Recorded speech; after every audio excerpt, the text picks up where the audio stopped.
Que signifie pour vous le mot vacances? Quel rêve évoque-t-il? L'arrêt complet du travail. Pour moi, c'est une évasion, quelque chose qui rompt avec la monotonie.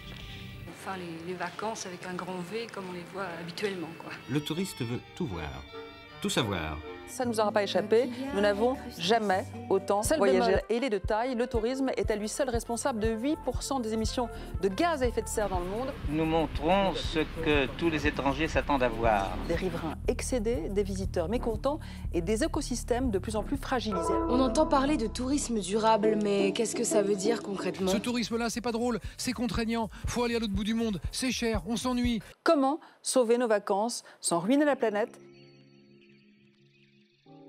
Bienvenue sur le verre à moitié plein. Aujourd'hui, je reçois Adrien Ruffino, un biterrois à l'accent chantant qui a quitté son job confortable pour créer un métier en accord avec ses valeurs. En pleine pandémie, Adrien reprend l'association de son père, Solidérance, pour monter une agence de voyage dédiée au tourisme régénératif en Colombie. Un parcours de vie et une philosophie inspirante est la découverte du tourisme régénératif que l'on pourrait décrire de façon très théorique et très utopique comme une nouvelle version du tourisme durable. Une sorte de tourisme durable 2.0 où, plus que protéger, le tourisme vise à rendre meilleur le lieu visité. Je ne vous en dis pas plus et je vous laisse avec l'interview. Bonjour Élise et merci d'abord pour l'invitation. Je suis très content de faire partie de ce podcast et de pouvoir un peu partager ma vision et partager un peu les ressentis effectivement sur ce terme de tourisme régénératif qui j'en suis ravi, prend de plus en plus d'espace dans la communication de cette industrie du tourisme. Alors bon, moi je suis, pour me présenter succinctement, je suis d'abord un autodidacte complet du tourisme. Je suis un petit nouveau, on pourrait dire. Moi, ma carrière professionnelle, elle s'est faite dans l'industrie du sport et des marques de sport, puisque j'ai travaillé 9 ans chez Adidas et dans d'autres marques avant. Donc moi, je suis un autodidacte dans le tourisme. Je suis très content d'avoir changé de vie parce qu'à un moment donné, j'ai eu besoin de sens. J'ai eu besoin de trouver un peu plus de cohérence dans ce que je faisais, dans ce que j'étais. J'avais l'impression d'être, en tout cas. Et du coup, je suis rentré dans le tourisme, mais par une porte un peu spécifique. Et je pense qu'on aura l'occasion d'en reparler. Mais voilà un peu pour me présenter. Voilà. J'ai 40 ans et je vis en Colombie et je suis maintenant un acteur des voyages que je qualifie plutôt de solidaire et régénératif. On va parler de tout ça. Mais pourquoi la Colombie déjà? Parce que ça va être le cœur de ce podcast après la Colombie. Donc, qu'est-ce qui t'a amené à aller vivre là-bas? Alors je suis parti en Colombie justement pour mon ancienne vie professionnelle. Chez Adidas, j'avais des fonctions managériales, commerciales on va dire. Et j'ai eu l'opportunité de postuler à un poste qui pouvait correspondre à mes attentes à ce moment-là en Colombie. Et donc du coup, je suis parti chef des ventes pour la Colombie, pour Adidas, pour Reebok, les deux marques pour lesquelles je travaillais. Et c'est comme ça que je suis arrivé dans ce pays, évidemment dans des conditions plutôt très confortables, d'une grande boîte. Et je suis arrivé à Bogota. Voilà, j'ai travaillé pendant 3 ans et en travaillant chez Adidas et en vivant à Bogota, j'ai pu commencer mon exploration de ce magnifique pays où je profitais des week-ends et autres pour rencontrer ce pays tant divers et tant magnifique. Et est-ce qu'il y a eu un déclic? Comment ça se fait que tu as décidé d'arrêter du coup cette vie confortable pour te lancer? Donc tu l'as dit tout à l'heure, une quête de sens. Mais est-ce qu'il y a eu un moment où tu as eu un déclic? Qu'est-ce qui s'est passé pour toi? Je pense que ce genre de décision, moi j'ai démissionné, clairement. C'est des décisions qui arrivent effectivement, comme tu dis, à un instant précis, mais c'est le résultat d'un cheminement. Ça faisait longtemps que j'avais en tête le fait qu'un jour je prendrais un sac à dos et que je partirais voyager pour prendre du temps pour moi. Et l'instant est arrivé au moment où les contextes, les conditions faisaient que je m'y retrouvais plus dans les opportunités que je pouvais avoir au sein d'Adidas, que je me retrouvais plus dans dans ce que je faisais au quotidien et que j'avais besoin d'aller chercher un peu de cette cohérence, entre guillemets. Et donc, du coup, voilà. Et puis, c'est aussi un moment où j'étais clairement plutôt très fatigué. Et je me suis dit, ben voilà, là, c'est le moment de faire un break. Et donc, du coup, rapidement, j'ai pris la décision, j'ai posé ma démission. Et puis quelques mois après, je suis parti en voyage. Voilà, j'ai fait ce dont j'avais rêvé depuis quelques temps. On est en fin 2019. J'ai pris mon sac à dos et je suis parti le long de la cordillère des Andes. Et là, maintenant, tu as lancé ton agence de voyage, Solidérance. Tout à l'heure, tu disais c'est une agence de voyage de tourisme solidaire et régénératif. Tourisme solidaire, je pense que c'est à peu près clair pour tout le monde, mais régénératif un peu moins. Oui, alors je pense que il faudrait que je commence un peu par la genèse et comment Solidérance est arrivé à proposer ce type de voyage. Ben justement, quand je suis parti, moi, sac à dos, le long de la cordillère des Andes, j'avais deux intentions. Ouais. La première intention, c'était de faire de la montagne, parce que j'adore ça, des treks, des randos, de l'escalade. J'ai eu l'occasion de faire deux 5007. Donc, le long de la cordillère des Andes, l'intention, c'était la montagne et découvrir, expérimenter ce concept dont j'avais commencé à entendre parler de permaculture. Concept que je trouvais intéressant, mais dont je n'avais pas encore toutes les clés et toutes les connaissances, et je sentais qu'on en parlait beaucoup et j'avais besoin d'en savoir un peu plus. Et donc du coup, en plus de faire de la montagne, en Équateur, au Pérou et au Chili, j'ai pu aller faire du volontariat dans des fermes ou chez des familles qui vivent sous les valeurs de la permaculture. Donc j'ai pu découvrir un peu cette forme de vie, ce mode de vie. J'ai aussi fait mon cours certifié de permaculture, le PDC en anglais, au Chili, en Patagonie. Et ça a été un peu une révélation pour moi de découvrir un peu le côté holistique de ce mot, de ce terme permaculture et tout ce que ça englobe. Et ça a fait beaucoup de sens pour moi dans cette forme de vie, dans ce concept de vie. Et la permaculture, juste, qu'est-ce que c'est? Peut-être qu'il y a des gens qui ne connaissent pas.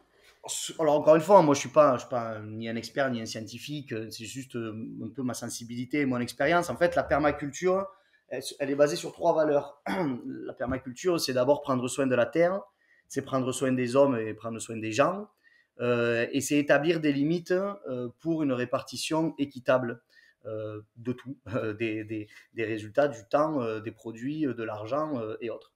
Et donc sur ces trois valeurs, il y a des techniques qui s'appliquent évidemment, mais surtout il y a 7 champs d'application. C'est-à-dire qu'on va tenter de prendre soin de la terre, des gens et établir des limites, pas seulement sur le côté agricole, alimentaire et la terre. Évidemment, ça n'est un champ d'application, la terre, le côté agricole, mais aussi l'habitat. Donc, quand on parle d'habitat, on parle de bioconstruction, d'éco-construction, d'optimisation des cycles de l'eau. On parle aussi de tout ce qui concerne les outils qu'on va utiliser, les infrastructures. Et puis, l'éducation, la santé, la gouvernance et l'économie. Donc, en fait, la permaculture, c'est prendre soin de la terre, prendre soin des gens, établir des limites pour refonder une société un petit peu plus respectueuse et qui, justement, va avoir l'intention de régénérer un territoire et une communauté. Et donc, en fait, en voyageant et en découvrant ces valeurs de permaculture qui sont appliquées d'un point de vue holistique, je me suis dit, mais c'est quand même génial de découvrir un pays au travers de familles, au travers de gens, justement, qui vivent sous ces valeurs-là. Et c'est comme ça, petit à petit, que je suis rentré dans la création, ou en tout cas dans l'intention de créer Solidérance pour faire découvrir la Colombie avec ces valeurs-là. Voilà. Et Solidérance, ça existait avant déjà? Alors Solidérance, le mot existait, c'était une association qu'avait montée mon père quand il était à la retraite. Il voulait lui faire découvrir le Sénégal de manière solidaire dans un petit village. Et en fait, l'intention, c'était d'aller s'immerger chez ses habitants et en plus de pouvoir, avec le coût du voyage, les voyageurs participer à l'achat de graines, de semences. Ils ont même apporté plus d'une vingtaine d'arbres dans ce petit village. Donc, voilà l'intention de mon père. Et donc, moi, quand j'ai décidé de reprendre Solidérance, j'ai rajouté à l'aspect solidaire l'aspect régénératif. Et pourquoi? Parce que ma clé d'entrée dans le voyage, dans les expériences que je veux proposer, c'est justement ces valeurs de la permaculture.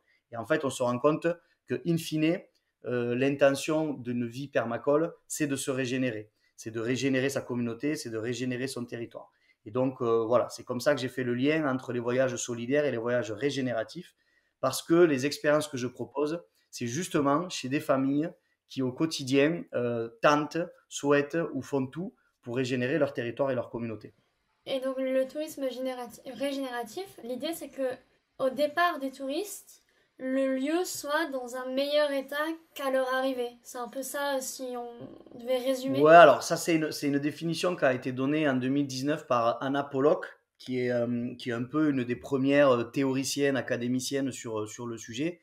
Et effectivement, ce qu'elle propose comme définition, mais qui est un peu restrictive, mais en tout cas qui va un peu dans la philosophie du sujet, c'est de dire comment, en tant que voyageur, je peux participer, je peux impacter positivement le territoire que je visite et tenter de le rendre d'en partir en le laissant dans un meilleur état que quand j'en suis arrivé. Alors bon, c'est évidemment très imagé tout ça, mais l'état il peut prendre plein de formes justement différentes. Et puis ce qui est important dans le voyage régénératif, c'est que la régénération, elle se fait à plusieurs niveaux. Il ne faut pas penser que au territoire, on peut aussi penser aux gens. Puisque c'est ça aussi l'intention, c'est que l'expérience qui va être proposée aux voyageurs lui permette à lui-même comme personne de se régénérer. Quand on part en voyage, on a des intentions tout à fait différentes. Et moi, les voyageurs de Solidérance, ce que j'espère, c'est qu'ils aient cette intention-là d'aller à la rencontre, de participer, de prendre part à des projets, aux projets que mènent les familles. Et puis, potentiellement, c'est aussi des voyageurs qui ont envie de se régénérer parce que nos vies dans nos sociétés actuelles sont un peu à 3000. Et du coup, ça fait du bien d'aller un peu se régénérer soi-même en vivant des expériences de bien-être, connectées à la nature, avec des gens qui sont pleins d'amour. Donc, c'est aussi ça la régénération. Hein. C'est pas que le territoire, c'est aussi soi en tant que personne et en tant que voyageur. Okay, oui, c'est une triple action, les voyageurs, les habitants et le territoire. Exactement, les voyageurs, ceux qui reçoivent ces voyageurs-là, la communauté et le territoire. Et j'ai lu dans une précédente interview que tu avais donnée que tu étais assez strict dans ton choix des destinations et des prestataires, des gens avec qui tu travailles, des habitants. Du coup, je voulais savoir comment toi tu choisissais, comment tu mettais en place en fait tes voyages et sur quels critères tu t'appuyais. Ouais, bien sûr. En fait, quand j'ai décidé de rentrer dans le monde du tourisme et à travers Solidérance, je me suis dit, il faut que tu sois le plus cohérent et le plus exigeant possible si tu veux réellement avoir un impact positif. Je sortais d'Adidas, qu'on connaît l'impact que ça peut avoir sur l'environnement. Je me suis dit, si tu rentres dans le tourisme et que tu fais du tourisme entre guillemets conventionnel, t'es pas cohérent. Et donc, je me suis dit, moi, je veux que ces expériences-là, ces voyages-là, ils aient un impact positif. Comment ? S'ils sont solidaires et qu'ils sont régénératifs, à travers quels critères je m'assure que l'expérience, elle est profitable pour les deux parties, les voyageurs et le territoire. Et donc, le premier critère, le tourisme ou le fait de recevoir des voyageurs n'est pas l'activité principale des hôtes et des familles avec qui je travaille. C'est une activité additionnelle. Alors, pour certains, évidemment, ça prend le plus gros des revenus, ça prend la majeure partie des revenus, mais ils ont tous, à côté, à travers des fondations, des associations ou juste des familles qui se sont réunies, un propos, une forme de vie, un mode de vie qui tend à prendre soin de la terre et à prendre soin des gens. C'est basé sur quoi ? C'est basé sur des familles qui font de la conservation, de la réforestation, de l'éducation, ou globalement qui prennent soin de leur territoire et de leur communauté.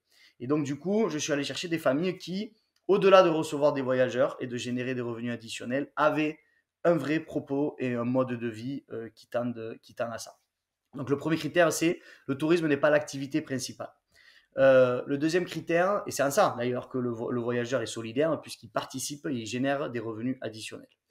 Le deuxième critère, c'était que l'environnement dans lequel allaient s'immerger ces voyageurs, il devait vraiment leur permettre d'expérimenter le fait qu'on peut prendre soin de notre territoire au quotidien et que ça peut passer par l'habitat, la manière dont on vit. Et donc, l'éco-construction est un des critères primordiaux toutes les familles avec lesquelles je travaille ont des habitats en éco-construction. L'éco-construction, l'optimisation des cycles de l'eau à travers soit des biofiltres, soit des toilettes sèches, évidemment, l'énergie renouvelable, la tendance à la souveraineté alimentaire, ou en tout cas travailler avec les producteurs locaux et pour manger sain. Ça, c'est le deuxième critère, c'est que l'infrastructure et l'environnement dans lequel les voyageurs vont s'immerger soient le plus respectueux de l'environnement.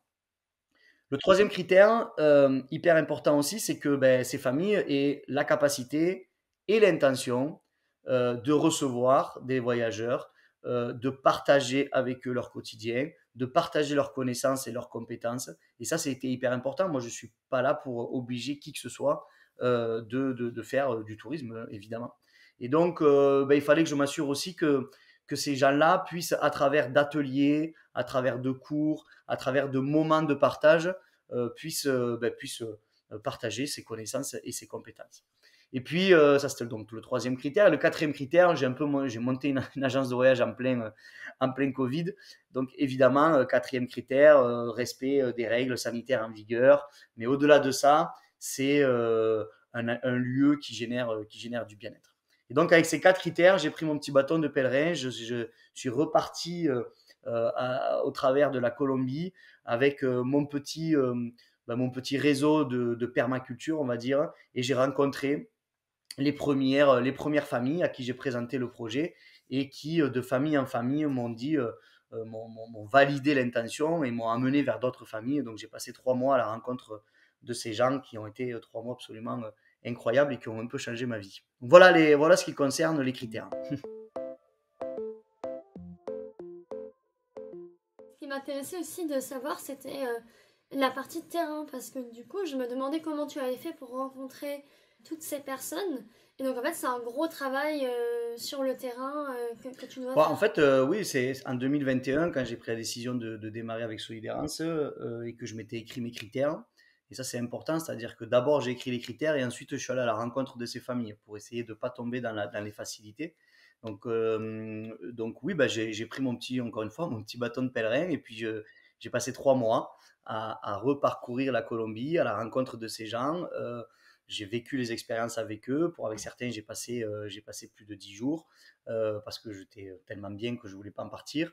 Avec d'autres, j'ai passé 1 jour, 2 jours, 3 jours. Bon, voilà, toutes les familles qui sont aujourd'hui proposées dans le cadre des voyages de Solidérance, c'est des familles avec qui j'ai partagé du temps, avec qui j'ai passé du temps. Et comme je disais, ça a été vraiment pour moi la forme de cohérence et d'évidence de ce que je cherchais dans ma nouvelle vie. Et quand j'ai rencontré toutes ces familles, c'est là que je me suis dit, bon, ok, j'ai quelque chose à proposer. J'ai quelque chose de différent. J'ai une valeur ajoutée à mettre dans ces voyages.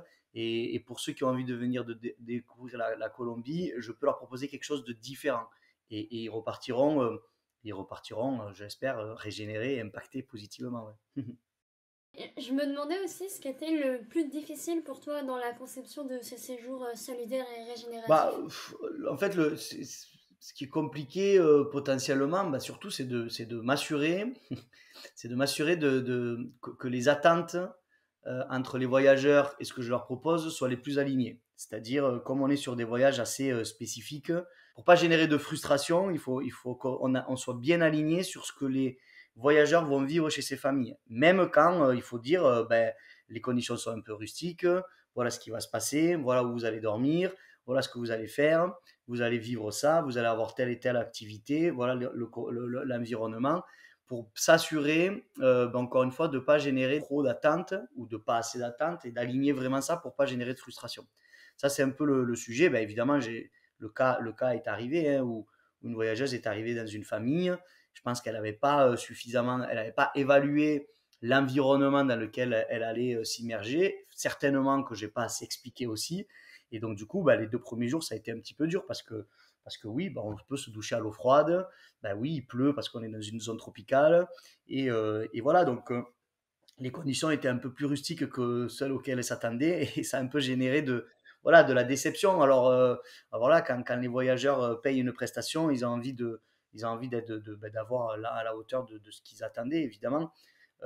c'est pas des voyages qui sont formatés, schématisés, ce que je propose.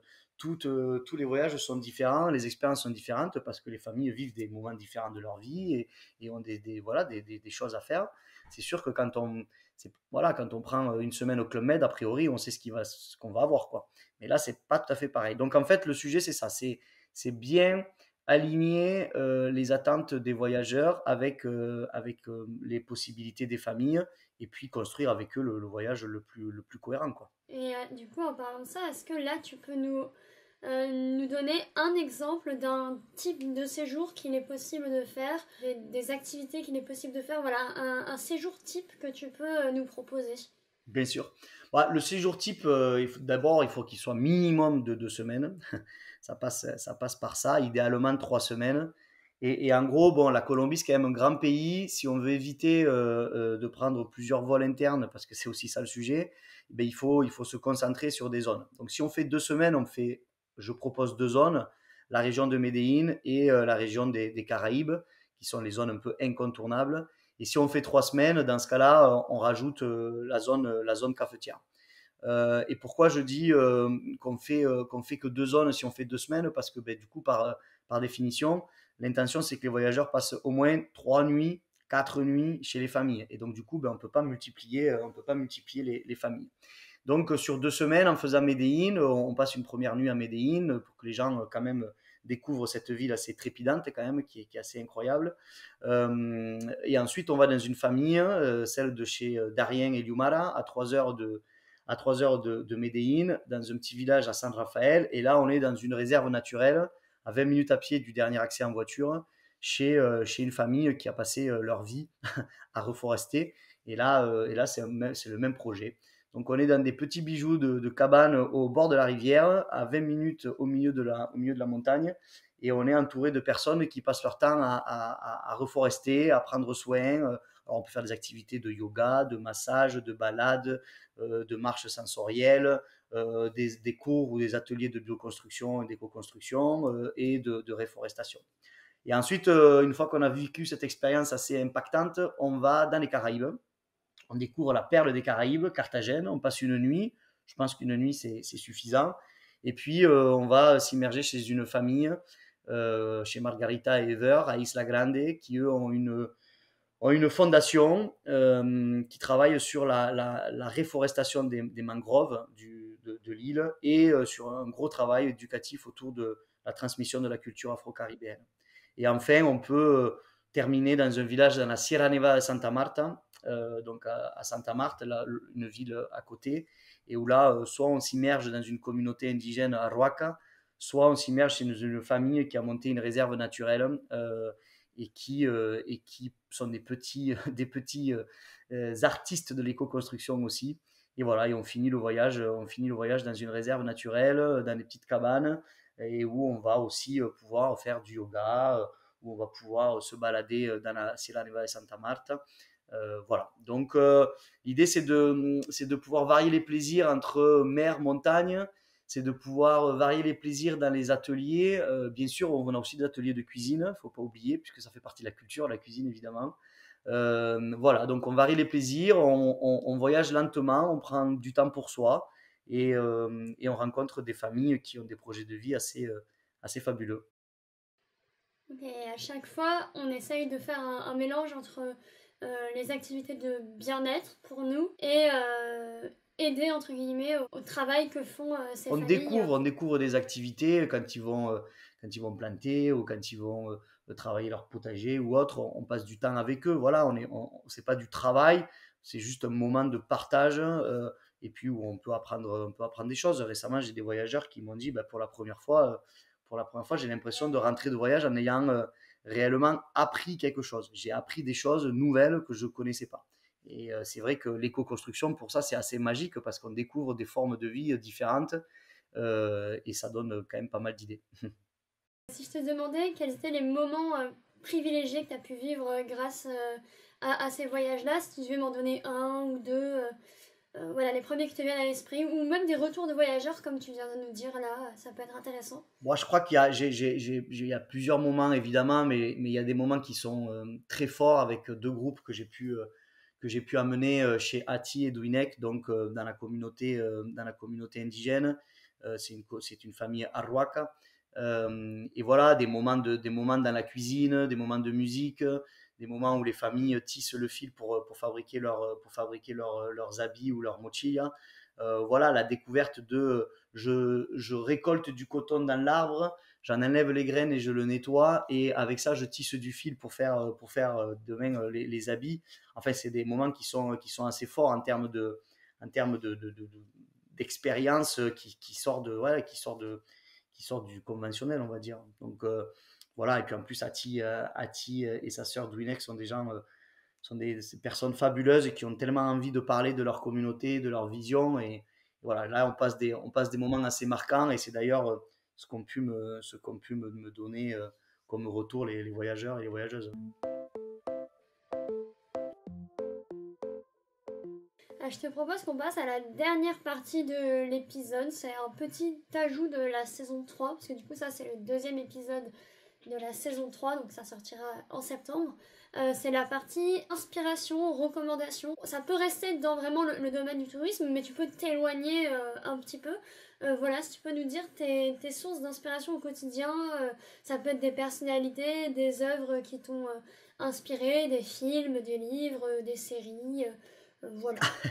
Tes recommandations. Mes recommandations, waouh, je ne sais pas si je suis légitime pour recommander quoi que ce soit, mais Des choses que tu as aimées. ouais, bah bon, moi, il y a évidemment mon chemin et mon cheminement personnel, il tend à tenter de proposer l'amour et d'éviter les peurs. Voilà, d'essayer de tous les jours aller prendre conscience de nos peurs et les soigner et les effacer pour aller le plus possible vers l'amour. Moi, il y a un bouquin qui m'a beaucoup plu. Alors, c'est des bouquins plutôt comportementaux. C'est les accords Toltec. Et je trouve que dans les accords Toltec, on a beaucoup de réponses sur les 4 accords Toltec de Miguel Ruiz. On a beaucoup de réponses sur comment vivre ensemble et comment vivre bien avec soi-même. C'est déjà un best-seller, hein, je n'invente rien. En plus, moi, je l'ai lu, je devais avoir 12 ans. Donc, c'est un vieux livre. Mais voilà, je pense que les accords Toltec. Et puis, c'est vrai que voilà, mes rencontres en Colombie, et notamment la médecine ancestrale, les communautés indigènes, elles nous proposent vraiment de nous reconnecter au vivant et d'avoir une intention de sortir de l'anthropocentrisme et de se remettre au milieu de ce grand tout dont on fait partie. Et voilà, juste prendre conscience de ça, essayer au quotidien de faire du mieux qu'on peut. D'ailleurs, c'est un des accords Toltec. Je veux sortir, moi, de la moralisation et des leçons à donner. On est tous, j'aime bien, on est tous le con de quelqu'un, hein, comme disait Coluche. Donc, on est tous plus écolos que quelqu'un et moins qu'un autre. On est tous plus alignés que quelqu'un et moins qu'un autre. Et bon, voilà, il faut essayer de faire du mieux qu'on peut. Donc moi, c'est ce que j'essaye de faire. J'ai décidé de changer de vie pour être cohérent.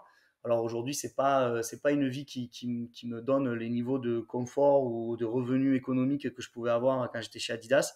Mais en tout cas, je me sens plus aligné, plus cohérent. Donc voilà, je me satisfais de ça, on va dire. Je fais des choses qui me plaisent et j'avance comme ça. Mais ouais, je pense que ce changement de vie, il a été hyper bénéfique pour moi.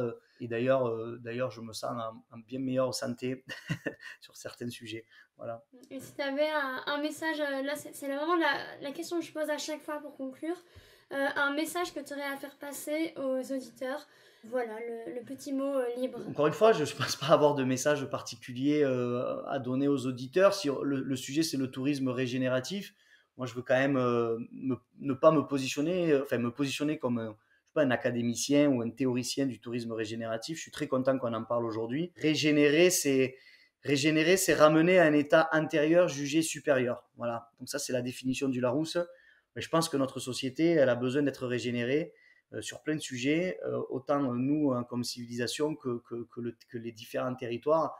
Essayons au quotidien de faire des petits gestes qui tendent à régénérer et ne pas impacter négativement. Voilà. Si le tourisme régénératif, c'est l'après-tourisme durable, je pense que c'est un peu ça ce qui en fait la différence. C'est que dans le tourisme régénératif, on a l'intention d'apporter sa graine, d'apporter quelque chose directement ou indirectement à la régénération d'un territoire ou d'une communauté, et non pas, comme on le proposait dans le tourisme durable ou responsable, d'impacter le moins possible.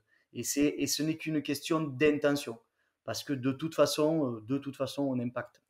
Mais au moins dans l'intention, dans la conscientisation, qu'est-ce que je peux faire moi à mon petit niveau pour tenter de régénérer et d'impacter positivement le territoire que je visite et de ne pas être un touriste qui consomme, mais un voyageur conscient et qui a envie d'apprendre et de partager. Voilà. Ouais, c'est intéressant ce que tu dis sur du coup le tourisme régénératif peut être vu comme une deuxième étape du tourisme durable, là où le tourisme durable, on parlait beaucoup de protéger le lieu, faire en sorte que rien ne change, et là, le tourisme régénératif, on va plus loin et on veut essayer de rendre meilleur que ce que c'était avant. Je crois que c'est un peu ça l'idée. C'est théorique. Voilà, c'est très théorique et c'est pour ça que, bon voilà, il faudrait, certains diront, mais c'est pas régénératif si on peut pas le mesurer. Oui, c'est vrai, bien sûr qu'il faut mesurer en quoi on régénère le territoire, comment, ça veut dire quoi, enfin moi, il y a un gros travail de fond encore à faire sur la régénération, mais c'est bien parce que il y a plein de choses qui éclosent là en ce moment autour du sujet. Je me rappelle, moi, en 2021, quand je parlais de voyages solidaires et régénératifs, des amis où me disaient, mais le tourisme régénératif et régénératif, personne ne va chercher un voyage régénératif. Et je disais, c'est pas grave, moi, c'est ce que je veux faire. Donc, on verra petit à petit, ça va venir. Là, ça vient, tant mieux. Mais encore une fois, je ne suis pas ni un expert. Voilà, moi, je souhaite promouvoir des intentions de voyage, qu'elles soient le plus régénératives possible. Voilà à quoi je me concentre. C'est que le début du tourisme régénératif, il y a encore plein de choses à faire, ça va arriver. Où est-ce qu'on peut te retrouver si on a envie de plus d'informations sur le tourisme régénératif et si on est intéressé par tes voyages tout simplement? Alors s'il vous plaît, allez sur ma chaîne YouTube Solidérance, vous tapez Solidérance dans YouTube et il y a les 8 vidéos des 8 familles. Ce sont des vidéos de 4 à 6 minutes et avec ces vidéos, vous comprendrez un peu mieux l'environnement, l'intention de Solidérance. Ces vidéos présentent les familles et ce que vous allez pouvoir y vivre et l'environnement. Donc, allez sur YouTube, allez voir les vidéos. Et puis, bien sûr, Instagram, une page Internet, un Facebook, un LinkedIn. Bon, voilà. Mais les vidéos sont quand même un super outil. Ce sera en lien description. Merci encore d'avoir été avec nous aujourd'hui, Adrien. On a découvert plein de choses. Et donc, merci. Merci, Élise. À très bientôt.